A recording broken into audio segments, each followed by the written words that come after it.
Kwani God amenisahau? Does God really care? God kwani usikia prayer zangu kweli? Na venye mi uomba, venye mi ufast, God amenisahau? These are some of the questions that we always ask ourselves as Christians. Sometimes unafeel ni kama the more you pray, things zinaenda tu haziendi your way. And you wonder what's happening. The Bible decodes such situations in the book of Mark chapter 4 verse 35. One of the wrong impressions we have as Christians is believing that just because we are born again, just because we are saved, there are some situations we are immune to. We feel like ni kama kuna vaccine special tumepigwa yenye there are so many things in this world we can't go through. But in this passage, once we read it, we'll discover that there's a lot for us to learn. Let's go straight to the passage. Mark chapter 4, verse 35. That day when evening came, he said to his disciples, "Let us go over to the other side." Leaving the crowd behind, they took him along, just as he was in the boat. There were also other boats with him. A furious squall came up, and the waves broke over the boat so that it was nearly swamped.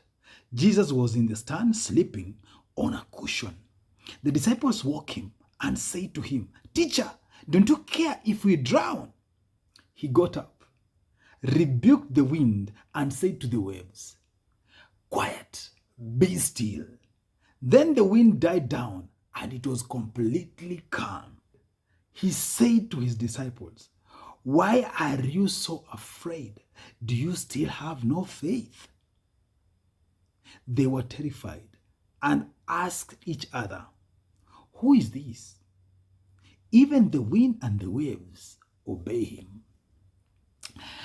The most interesting part about this passage is that Jesus spoke only 3 times. The first thing he said is, "Let us go over to the other side." That means let's cross over.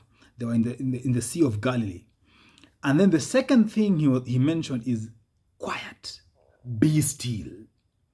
And then the third thing he said is, "Why are you so afraid? Do you still have no faith?" Out of all this passage, the most interesting part for me, I've had pastors and preachers talk about this passage, but for me, the most interesting part, I've never had any preacher talking about it, is the question, not that Jesus asked, but the question, the first question the disciples asked. "Teacher, don't you care if we drown?" Imagine they're talking to a man who was sleeping on a cushion. Mark is very elaborate. Mark is one of those disciples who wrote the Gospels, and he's very elaborate to a level whereby he mentioned that Jesus was sleeping on a cushion to show how comfortable he was. But the most interesting part is whereby the disciples came and asked Jesus, "Teacher, don't you care if we drown?" And that's the first question we normally ask. Whenever we go through anything in life, we always ask ourselves and we run and ask and question God. "God, kwani umenisahau? Kwani you didn't hear my prayer? Kwani you don't care?" Just because we are in a storm. And Mark is very elaborate to a level whereby he mentions that as much as they were in this boat, before they left, there were other 2 boats. For me, it describes so many things. It shows you that one of the most important things for us Christians to understand is that no matter which storm hits us, or no matter which storm we go through, Jesus is in our boat. And he's sleeping quietly. In fact, amelalia cushion. So comfortable to a level whereby amelala yani ile kabisa. And we rush so fast kukimbia, kumwamsha, and then hata tumwamshi vipoa. Tunamwamsha na zile za, "Kwani umenisahau? Kwani you don't care?"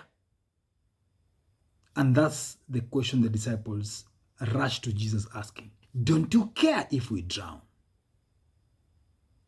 It just shows why Jesus asked the first question aliuliza ni, why are you so afraid? Do you still have no faith? Let us have faith in Christ.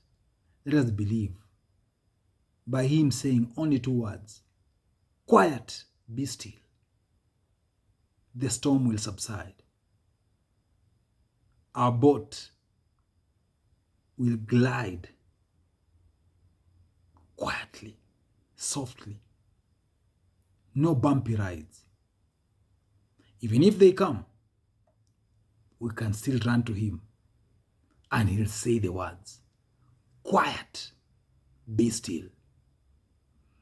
And the last part of the passage, it just shows you that the disciples had already seen so many miracles that Jesus performed, but they were still shocked on how he can even command the weather.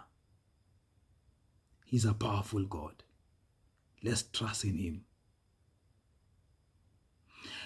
I know so many Christians we face a situation whereby other people who are not born again, they always question, msa ameokoka na vijana anapitia hizi shida zote. Sasa kuokoka ni ya nini? Wengine unasikia wanasemanga kuokoka ni watu wa maskini, kuokoka ni watu walezi. But that's not true. We serve a powerful God. Even when you're going through the storm, others will be watching feeling like, hey, and I go through a storm na ameokoka.